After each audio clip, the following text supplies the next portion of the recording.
Let's do this. Let's do this again. Every time we've had one of these, Penn State has won.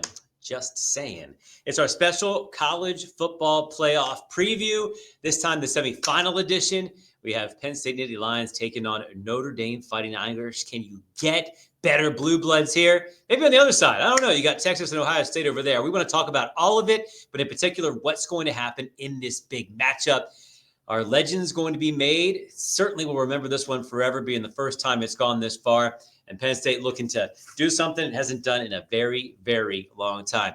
I'm Joel Dean, the place to be, and I'll be your server, so to speak. And the different people that will be your waiters here to make sure everything happens the right way are going to be the chefs to put this all together and put a great recipe together. And then we will find out what this dish will taste like in just a couple days. Let's bring them in right now. We have our reporters joining us from all different parts of this. We got it all covered. Andrew Klein with CBS 21 is here. We have Johnny McGonigal from Penn Live and from South Bend. He's a little outnumbered, but he's not intimidated. It is Bennett Wise. Good to have you guys all here today. Thank you. All right. We have a lot of great topics to get to. Let me put down this before it gets dangerous, and we will get ready. All right. First thing. Which team has had the best season so far? Johnny, I'm going to start with you. A lot of different ways to look at this. Who's actually had a better year if you look at Notre Dame or Penn State? You know, it's interesting because both teams have gotten to this point in the CFP semifinals by winning 2 games in the CFP, winning in the first round at home and then winning a quarterfinal game. I would lean Penn State just because they made it to the Big Ten title game. I know they lost to Ohio State and lost ultimately to Oregon in that shootout. Maybe that's just a little bias of me thinking that Notre Dame should join a conference and not having one of those to have to play in. And they did lose to Northern Illinois, and I know that they've rebounded very, very nicely since then. Obviously, I would lean Penn State though. Yeah. What do you think, Bennett? I think it's very close. Ultimately, for me, I would say Notre Dame purely because, yeah, they have the loss to NIU, but when you look at the rest of the schedule, undefeated Army, undefeated Navy, and they blew them out of the water. It's not like they played in close games against teams that, you know, they shouldn't have been close games. They blew out everybody over the last the regular season winning streak after the loss to NIU. They beat people by an average of 28.8 points, and that's, I think, really telling for how good this Notre Dame team actually is, especially considering all the injuries that they've had. Yeah.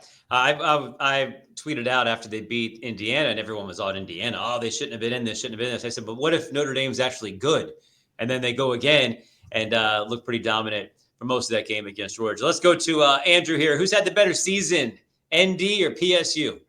Yeah, I guess I'm the tie-breaking vote, and I'm going to say Notre Dame. Look, they had that early game. They had that stumble against NIU after beating a very good Texas A&M team on the road. And what do? They come out and they win every single game the rest of the year. You lose that game to NIU. Now if you lose one more game because they're not in a conference, Notre Dame's season hangs on the books. What do? They come out and they pound everybody. You said Army, Navy they beat by lots of numbers. They were putting up points against everybody. They beat Louisville in a tough game when they were ranked. And the big thing is Marcus Freeman has secured himself as one of the best head coaches in the country. The team has rallied around this guy. He never threw his players under the bus. He took the responsibility that he needs to do, and he said, we're going to turn our season around. This one little loss, it doesn't mean much. The grand scheme of things, we still have this very specific goal, and they're one win away from giving themselves a chance to get there. I will say Notre Dame. Expectations were definitely different. They obviously couldn't win a conference. So I'm saying Notre Dame. I think that that winning streak right now that they're on is just so impressive. I hear you. But I want to get to what you mentioned with the head coaches. Is this a career-changing game for either or both head coaches? Let's start with Bennett this time. I would say it's probably more for James Franklin. I think obviously there's that narrative of, you know, he can't win big games, and that's kind of been the Marcus Freeman special, although he has had his blunders like against NIU, a 3-9 Stanford, and Marshall here in his 3-year tenures. But what's really changed about Marcus this year is especially since that NIU loss, he said that they've treated every single game like a playoff game, and it's really showed with the result, obviously, too. So I think this probably puts a little bit more pressure on James Franklin because I think they're kind of, I mean, obviously they're blue blood program, but I think they're kind of the outsider in here because I think if you looked at the beginning of the year, you wouldn't have maybe expected Penn State to get here. What do you think, Johnny? Is this career changing for either of them, or maybe both? Yeah, I mean, I think both of them. I mean, if either of them get to the national championship, they'd be the first black coach to make the FBS national championship. So that's a huge deal by itself. But then just for their programs, for their careers, it would be a massive deal. Looking specifically at James Franklin, this is his 11th season at Penn State. We all know that they never reached the 4-team college football playoff. They were on the cusp. They were right there, never got over the hurdle. And now essentially they're here, right? They made it to the Final Four for the first time after beating SMU and Boise State. And if James Franklin doesn't win this game, fair or not, the narrative is going to be that he can't win a big game. And, you beat SMU and Boise State, good for you. But so I think when you weigh it, if they lose or win, like I think it's more pressure on James Franklin. But also, if Notre Dame wins, it's obviously a pretty big deal for Marcus Freeman too. Okay, quick answer on this one, Andrew. Both, one or the other? Quick answer: Franklin, absolutely. Marcus Freeman, no. He's already one of the best head coaches in the country. I don't think a loss changes that, and Franklin needs to change that narrative, like we've talked about the last 3 times we've done this. Okay, I'll let you go first with this one though. When Notre Dame has the ball, what will you be looking for? The offense is going to be key for them, but the big question is, what is the deal with Jeremiah Love, one of the best running backs in the country, and we don't know what his status is right now. He got hurt a couple games ago against Indiana. We didn't see much of him against Georgia, so the key is going to be running the football as per usual. Riley Leonard was great against Georgia, and when the game came down to it, he put the team on his back. He was making plays all over, jumping over defenders left and right. This guy is a star running the football. Will he be able to make the big throws? He hasn't had to yet. Now the question will be, will he be able to make those big throws, especially if we don't really see much of Love at all? Just 6 carries. That was tied for his fewest all season against Georgia. So big key, will Love play? That's what you got to look for on the offense. And Riley Leonard, of course. The guy's going to make plays all day. All right, he says, will Love play? Well, one guy maybe can answer that at this panel, and that would be Bennett. What do you think? Yeah, so I was out of practice on Sunday, and we saw Love in a knee brace, which he added after he re-aggravated that injury against Georgia, which is why he only had 6 carries. It's one of those things that's going to be up in the air. He's listed as fully available by the team. I would imagine he plays. I don't think he's going to be the explosive Jeremiah Love ripping off a 98-yard touchdown run against Indiana, but he's still a player when he's on the field.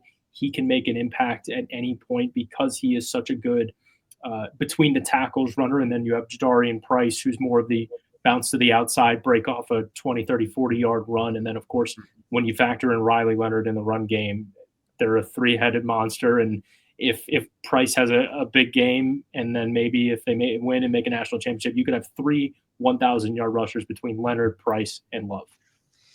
Is there a time where you think we'll know for sure?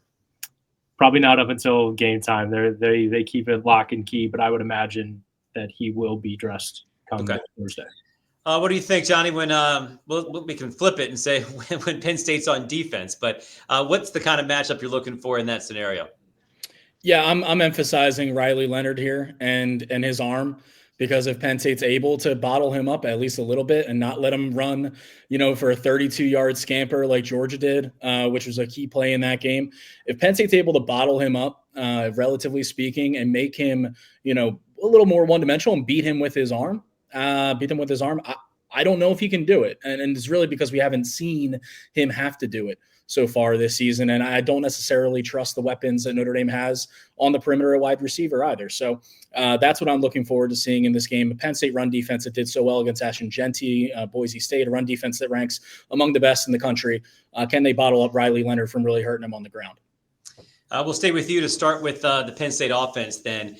Going against this defense, it really looks like which offense can push through here might be the change of the game.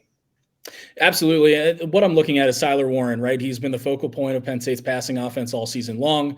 Mackey Award winner, 7th in the Heisman voting, program records and Big Ten records galore. He has been the guy. Notre Dame is one of the best teams best defenses in the country against tight ends. Their passer rating allowed when tight ends have been targeted, I believe, is second in the country. They've got two really great safeties in Schuler and Watts. A matchup, that I'm sure Tyler Warren is looking forward to. He told us a few days ago that when you get to this point in the season, this is what playoff football is all about. And I'm looking forward to seeing if Tyler Warren can make the kind of impact and presence in this game that he needs to. Andrew, what do you think? The key to the offense and making something happen against this tough Notre Dame D? Someone's got to beat man coverage. Notre Dame's going to play a lot of man coverage. They've done it all year long, and quarterbacks have really struggled against it. 47% completion percentage against Notre Dame's man defense. Just 1,300 yards, 7 touchdowns, and 13 interceptions. For Notre Dame, who guards Tyler Warren? That's going to be the key. Is it one guy? Or are they flipping between guys? After Warren, somebody has to step up and make plays through the air. I think we know the running game is going to be there for Penn State. No matter what the defense they've seen all year, that running game has been the one thing that's been consistent no matter what. So how are they going to beat man defense? Only 4 players caught passes last time out for Penn State. You got to spread the ball as much as you can. That's all on Drew Aller, but a lot of it's going to come down to play calling. You got to be smart, and you got to beat that man defense. Bennett, what do you think Notre Dame's keying on? What are they most worried about when it comes to the offense of the Nittany Lions? I think it's the guys that you already hit on. Tyler Warren, this week at practice, they actually had multiple scout team guys wearing 44 to key in on all the different skill sets that he can provide when he's on the field. So I think keying in on him will be huge. I think that's where Xavier Watts steps in and maybe does a little bit more one-on-one, because he is one of the best, as Andrew was saying, in man coverage, because he's a ball hawk, leads the team in interceptions, second on the team in tackles. He is their do-it-all player on defense, kind of that heart and soul in the secondary as well. Okay. We kind of touched on this already. Let's roll through this one quick. The X factor in this one, I think you're saying Tyler Warren for Penn State, right? Yeah. Who's the X factor for Notre Dame? I think defensively, I would go back to Xavier Watts, but also Jack Kaiser. Their linebacker in the middle. He's their team leader in tackles. When this defense needs a play to make, Kaiser is the one getting pressure on the quarterback so somebody else can get an interception or try and strip the ball loose. He is, you talk about heart and soul with Xavier Watts. Jack Kaiser, 6th-year senior. He came back to Notre Dame this year for a reason, and that's to make the national championship. Gotcha. I'm going to move along here, guys. Do we have a feel for who will have the most fans in attendance? Have you seen any numbers about who's traveling, the ticket allotments? Anybody can jump in here. Does anybody have a feel for what it's going to be like there? I haven't seen any numbers in terms of what Penn State is going to bring, but I would expect a big Penn State presence down in Miami. We noticed that at the Fiesta Bowl, you could hear it through the TV. The Boise State fans were loud and they were there. And I think a part of that is, well, one, credit to Boise State. They traveled. 2, though, I think because Penn State was a 12-point favorite, 13-point favorite in that game and was expected to win. And I think a lot of Penn State fans were saving their money, saving their airline miles for Miami. And so I expect a big Penn State presence down there. I hear it. Ben, have you heard anything yet? I would rebut that point. I'd say Notre Dame fans have plenty of money and can travel to Miami, and they've traveled to every single game this year as they normally do every single time. I think they outnumbered probably Georgia fans, even though it was kind of in the South. Actually, let me rephrase that. They were louder than the Georgia fans, despite it probably being a 60-40 split in terms of Georgia to Notre Dame. And this is a passionate fan base. I think the allure of South Florida when you're up in the freezing cold north like we are, I think that's a big allure for fans to go down there. Well, plus, Notre Dame's such a national brand. I mean, you run into all kinds of people. Fan bases everywhere. Yeah. I mean, and all kinds of people that never went there are Notre Dame fans, and so they want to be a part of that. Penn State has a huge alumni base, but, you don't necessarily run into random Penn State fans that are in Texas or California or whatever just because they like the brand. What can you add to this, Andrew? I mean, look, I would want to go to be in sunny Miami if I was in South Bend, or if I was in, Penn State right now. Anywhere, I would rather go be in sunny Miami. You should go travel if you want to go see this game. This game these two teams have played in years. I don't know about pure numbers or anything like that, but being somebody who's been in that stadium a lot of times, I've never seen it full from being a student there. And I'm looking forward to seeing it packed out. Hopefully it's a 50-50 split. It will be loud through the TV, and it'll make it more fun to watch. University of Miami's very own Andrew Klein, in case anybody didn't know that. All right, let's move ahead here. Which opponent this year, look at the entire schedule that Penn State's had. We'll get to you, Ben, in a minute. the whole Penn State schedule, which team was the most like Notre Dame? And obviously, what was the result there? Johnny, why don't you start with this one? Yeah, I'll go with Ohio State. And I Yeah. look at their pass defenses. I look at the talent that they have in the secondary. I think Xavier Watts is probably the closest thing Penn State will see to Caleb Downs and the challenges that he presented Penn State. You look at also what Lathan Ransom did in that Ohio State game, what their athletic linebackers did in really limiting Tyler Warren until the very end of the game. And so that's kind of where I look at this this Ohio State pass defense that they have, and the Notre Dame pass defense as well. Yeah, I mean, that's good and bad. I mean, the result wasn't what they wanted, but maybe they learned something from that. In a similar team, you can maybe make something work. What do you think, Andrew? You agree?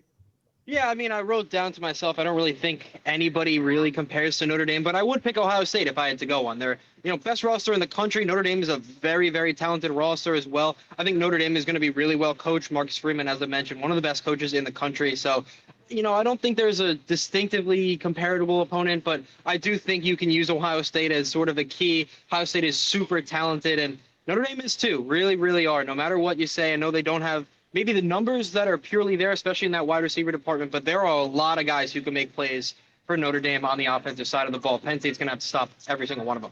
Penn State fans are interested in this answer, Mr. Bennett Wise. What do you think? What team that was on the schedule for the Fighting Irish somewhat resembles Penn State? Yeah, I don't really think that there was when I was going through the schedule. I think talent and roster wise, yeah, Ohio State as was previously mentioned. But when you look at Notre Dame's defense, sure, you face Caleb Downs and Lathan Ransom and Jack Sawyer and all these guys.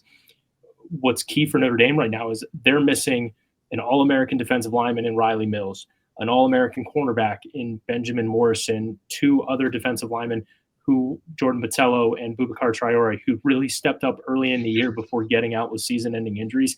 And so these are second and third string guys stepping up for Notre Dame, which I don't know if Penn State has necessarily seen before. Obviously, now that there's a ton of film for them to watch. However, it's a very gritty group because they were put up against the wall, thrust into a new role simply because they had to, and they've really responded. So I can't say that there's anybody similar. Well, let's go the other way, though. I mean, is there a team that Notre Dame faced that's similar to Penn State? When I was looking at the schedule, no, because you faced a lot of option offenses. They haven't really seen a big playmaker like Tyler Warren. They haven't seen two running backs that live up to the hype of Nicholas Singleton and Katron Allen, unless it's their own backfield with Jeremiah Love and Jadarian Price. So I really don't think there is anything comparable, and I don't know if that's necessarily a detriment to Notre Dame, but it's certainly going to be a different look. Yeah, it's going to be a challenge, something different. All right, guys, our favorite part of the show. Most people will fast forward to this part. It is the prediction part of this. Andrew, you can lead us off this time. What's going to happen? You've had a pretty good track record so far on these predictions. Yeah, I think the big key is who can make stops on third down. Notre Dame this year, 39% on third down. Can Penn State keep their offense off the field? And same thing for Notre Dame. I think special teams are going to be huge. That's my X factor. Who will make a big special teams play? Notre Dame did it against Georgia. Can Penn State stop them? All that being said, I'm taking the Irish, 27-21. They've looked really good in their first few games in the college football playoff. I know all that Indiana discussion is there, but they dominated Indiana through and through. They look like the better team in that game. They took it to Georgia as well. I know they had a backup quarterback. Now I think they proved that they really do deserve to be here. They win this game against Penn State and stamp their ticket to the national championship. All right, Bennett, take us there. I'm going Notre Dame as well. I'm going 27-14. I think 2 field goals will be huge for Notre Dame, considering Mitch Jeter, their kicker, had a great game against Georgia. He really struggled this year, had a hip injury, and special teams I think will be big as well. And Notre Dame likes to bring those wrinkles. Marty Biaggi always kind of has a trick up his sleeve. So I think that can be the difference. What's it looking like, Johnny? I've got Penn State 24-17. I think this game could go either way, truly. But I think in this game, Andy Kotelnicki, Penn State offensive coordinator, I think his ingenuity, his innovative offense and scheme, I think is going to shine. I think he's going to find ways to get Tyler Warren open. I think he's going to press the right buttons on a trick play or two and look for Drew Aller and, to really operate and own the line of scrimmage pre-snap and set this offense up for success, especially late in the game. Okay, I'm always wrong on these, but I still not sure if I trust this offense of Penn State against a really good defense. It's just hasn't quite got there. They get stuck in lulls. They don't change fast enough when things aren't working. And so I'm a little concerned about that. I real low scoring first half. I think it gets going in the second half. I will go 24-18 Fighting Irish. So, Johnny, you will be happily on that limb and hanging out with the fans and high-fiving and making fun of this video the entire time if you're right. And if you are right, we will see you in a week, and we will talk about the national championship, which is an amazing thing to talk about either way. Bennett, good luck to you guys. Thanks for joining us. Great job. Andrew, have fun at the farm show the rest of the week. I'll be out there as well. And for all of you watching, hey, tell us what you think in the comments as well. Thanks for being here at our college football preview, the semifinal edition. I'm Joel D. Smith. Thanks for watching.